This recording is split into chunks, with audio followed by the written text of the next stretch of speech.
Operating a municipal warehouse where the human inventory is literally being liquidated by parasitic infections, septic shock, and drone-delivered contraband is the ultimate forensic indicator that the Fulton County social contract has hit a state of total structural insolvency. Understaffed, dangerous, and unsupervised.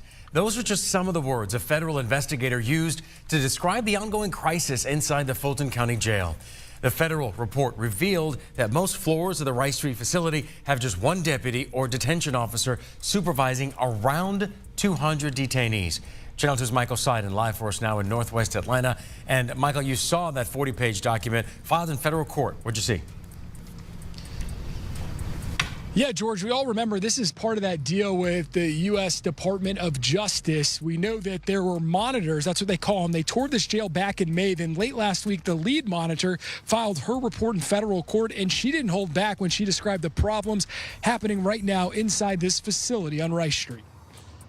There's nothing surprising in that report to me. Prominent criminal defense attorney Brian Tevis spoke with me via Zoom from his downtown Atlanta office Monday, just minutes before he was preparing to meet with one of his clients now being held behind bars at the infamous Fulton County Jail on Rice Street. I've had cases myself where clients are attacked by other people with or without a weapon, multiple people jumping on them. Tevis is talking about the disturbing findings revealed in a report filed on August 21st in federal court. Kathleen Kinney, the lead monitor and author of the report, toured the main jail on May 19th and described what she saw during her time inside. Most floors in the main jail were staffed with only one deputy or detention officer, she wrote. This lone deputy was responsible for approximately 200 residents who were housed in 6 separate housing zones. She also described how the severe understaffing at the main jail has given inmates the opportunity to... We are documenting the moment where the internal controls of the American justice system have suffered a complete meltdown, leaving Fani Willis in a state of high-stakes panic as her primary detention asset, the infamous Rice Street Jail, becomes a toxic liability that threatens to bankrupt the credibility of her entire prosecutorial portfolio. When a federal monitor certifies that floors are being supervised by a single deputy for every 200 detainees, you aren't looking at budgetary constraints. You are witnessing a systemic default on human rights that has turned a pretrial facility into a medieval torture chamber where people are losing limbs and lives before they even see a jury. This isn't just an operational glitch in Atlanta. It is a material breach of the Eighth Amendment that is currently attracting the hostile audit of the Department of Justice and the intense scrutiny of a Senate subcommittee. I am Camilo, and this is Camilo's House. As a certified public accountant focused on forensic verification, I approach municipal infrastructure like a distressed debt audit, where the management discussion, the political promises, doesn't reconcile with the physical assets, the decaying jail. In a standard financial audit, if a managing partner, the sheriff, tells you that he needs to redact state misdemeanors from his intake ledger just to maintain a going concern status, you immediately issue an adverse opinion on the entire jurisdiction. Today, we are performing a Fulton County institutional solvency audit.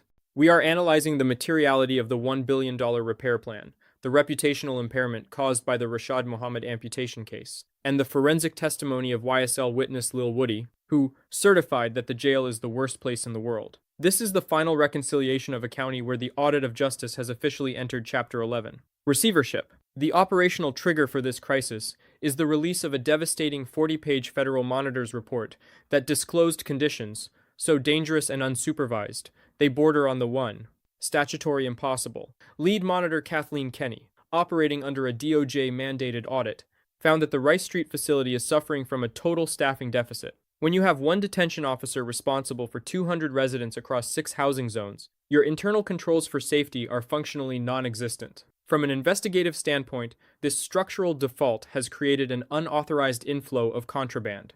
The report certified that inmates are using makeshift weapons to burn holes in windows so that drones can drop drugs and weapons into the jail unabated and undetected. In the world of forensic verification, if your facility perimeter has been bypassed by technology and your personnel ledger is insolvent, the property is no longer secure, it is a criminal special purpose vehicle.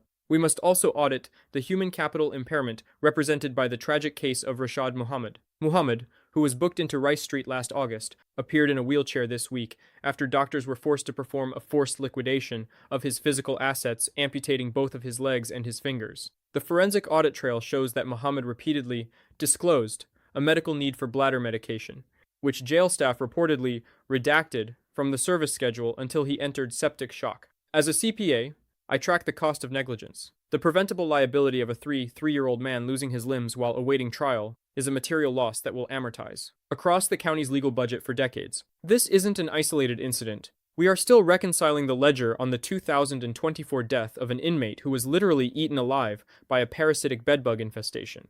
When your management strategy includes parasitic asset depletion, you have liquidated the rule of law. The management response from Sheriff Pat Labot has been to demand a total recapitalization of the facility. Labot has hedged against the county commissioners, arguing that the $1 billion approved for repairs is a sunk cost that won't fix an unsanitary and obsolete infrastructure. He is pushing for a new build, a fixed asset upgrade that would cost billions more. In a high volatility maneuver, the sheriff is now evaluating the refusal of state-based misdemeanor charges. In auditing terms, he is attempting to de-risk his portfolio by redacting low-level liabilities, misdemeanants, to manage a population cap that the federal government is threatening to legally impose. If the sheriff refuses to accept the inflow of state charges, the judicial life cycle of Fulton County hits a bottleneck that could paralyze the entire courtroom exchange. This bottleneck is exactly why Fani Willis is in a state of panic. As the DA, her prosecutorial ROI depends on a functioning detention infrastructure.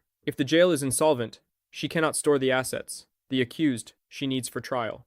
This is where the YSL trial and the forensic testimony of Lil Woody, Kenneth Copeland, come into play. Woody's testimony before the Senate subcommittee was a certified disclosure of the incentivized lie. He disclosed that he would rather die than go back to Rice Street, describing a filth cycle, where nut juice, standing shower water, and feces on the walls are the standard operating standards. Woody admitted that an inmate would lie on the stand just to avoid isolation in the medical unit, a place he described as disgusting, where people were eating their own stuff. From a forensic integrity perspective, if your detention environment is so deplorable that witnesses will commit perjury to avoid it, then the source data of your criminal cases is permanently impaired. Fani Willis's entire lawfare portfolio, including the high-profile Trump RICO case, sits on top of this crumbled foundation. If the feds execute a hostile takeover of the jail, or if the state Supreme Court rules that the conditions of confinement constitute a material breach of fiduciary duty, then every indictment she has issued